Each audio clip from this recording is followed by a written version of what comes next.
So some of you know we had an election, primary election yesterday in the great state of Illinois. Did anyone vote? 1, 2, 3. Well, that's one of the reasons I'm giving this speech is because some of you voted, some maybe didn't even know there was an election, but all of us probably are interested in a little, just in the main topics of yesterday. You know, the big, not the judges and stuff like this, but you know, maybe governor and blah, blah, blah. You have even a casual interest, even if you didn't vote. So we'll start with our own Governor Rauner. He's a Republican. As I said, this is a primary.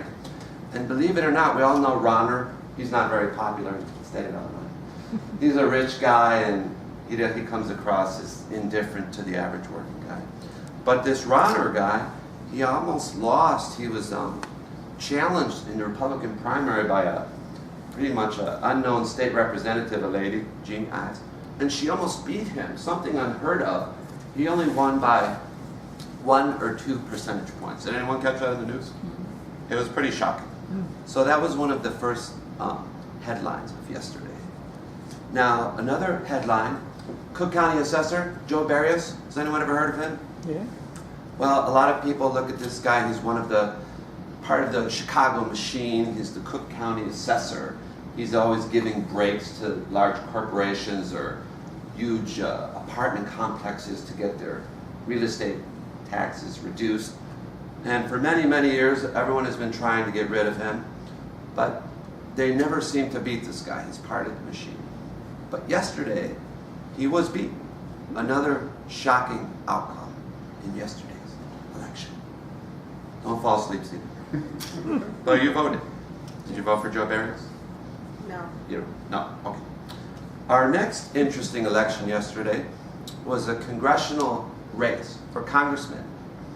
And maybe it's one of your, does anyone know who Dan Lipinski is? Yeah. A few of you? Well, Dan Lipinski, he's one of the most conservative Democrats in the whole country. He's anti-abortion, he's got very conservative views on many issues, but the fact is, I once canvassed in his neighborhood for another politician. He's on the near southwest side. It's kind of a conservative district. But at the same time, there was a strong challenger, a woman, going against him. And there was a lot of national money coming to her. And many people thought that this lady would win. Her name is Marie Newman, just because it seems like progressives in the Democratic Party are getting to be a bigger part of the party. And this guy was out of line with the traditional Democratic Party. He's almost a Republican. But in fact, yesterday, he held on and he won. Now, one of the things about my speech tonight, I'm going to talk about a few other congressmen, is how hard it is. If you can learn one thing, Mark, if you ever run for Congress, you're still young enough. If you ever decide to do it, seriously, keep in the back, and this is for anyone else that ever runs for Congress, it's almost impossible to be a sitting congressman. Even if they murder someone, I think somewhere in New York, the guy was accused of murder, and he still won, or maybe in Washington, D.C. So you have to keep in your mind, if you ever run for a Congress, it's the only way to probably win is if the guy retires and it's an open seat. Then you might have a chance. Because actually there were a few other congressional races. Mike Quigley in the 5th District. Has anyone heard of Mike Quigley? He's a Chicago politician. And supposedly he had a couple strong challengers. And I knew people that were supporting the challengers, and I was trying to tell them, Mike Quigley is never going to lose an election. And sure enough, he won with 75% of the vote. There was another Congressman, Danny Davis. He's actually my state representative. And there was a young man running against him, and many people were excited. And I was like, you will never beat Danny Davis, because, does anyone have the answer to that? He's a machine. It's impossible. It's impossible to be a congressman. Now, one of the biggest elections of last night, does anyone know which one it was? One plaque. Maybe for you, but no, one of the biggest elections of last night was for the Democratic primary for governor. So even for that election, there were some pretty big surprises, because there really, does anyone know the top candidates in that race? J.B. Pritzker, Fisk, and Kennedy. And We all know that Pritzker spent $70 million, and many people thought he would win, but at the same time, there was some pretty strong... David, are you paying attention to this? I am. Who are the other challengers from Pritzker? Do you know? I don't. Biss and Kennedy. But the point of this is many people thought that Biss and Kennedy would be strong challengers, but the fact is Pritzker ended up running away with it by over 20%. He had 45%, and the other two weren't close.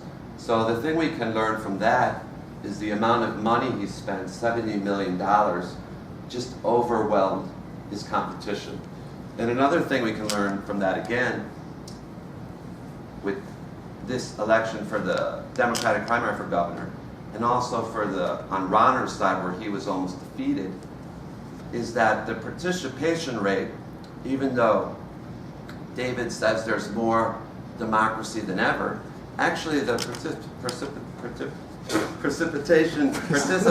rate, winter's over. The participation rate is actually very low. In a general election in November, maybe it's 40 or 50%, but in the primary, it's maybe 15 or at the most 20%.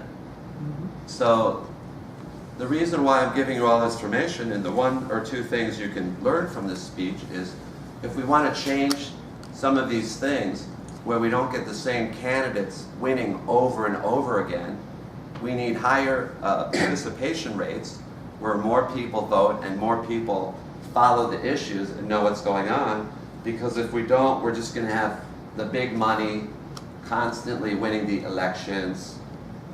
You're going to have the same congressman winning over and over again.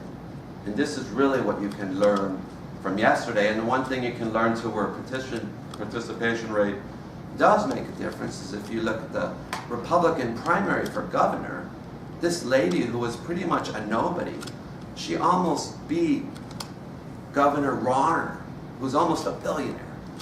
Almost like unthinkable. And the reason why that was is because, as I said, few people vote in the primary. So in the Republican turnout in that primary, you just had the base, conservative base of the Republican Party. They all came out for this lady who was far more conservative than Governor Ronner. And that small amount of people were almost able to decide an election. So that's one of the key things to learn from my speech tonight. But I just wanted to give everyone here an election day wrap up, and we'll see what happens in November. Thanks.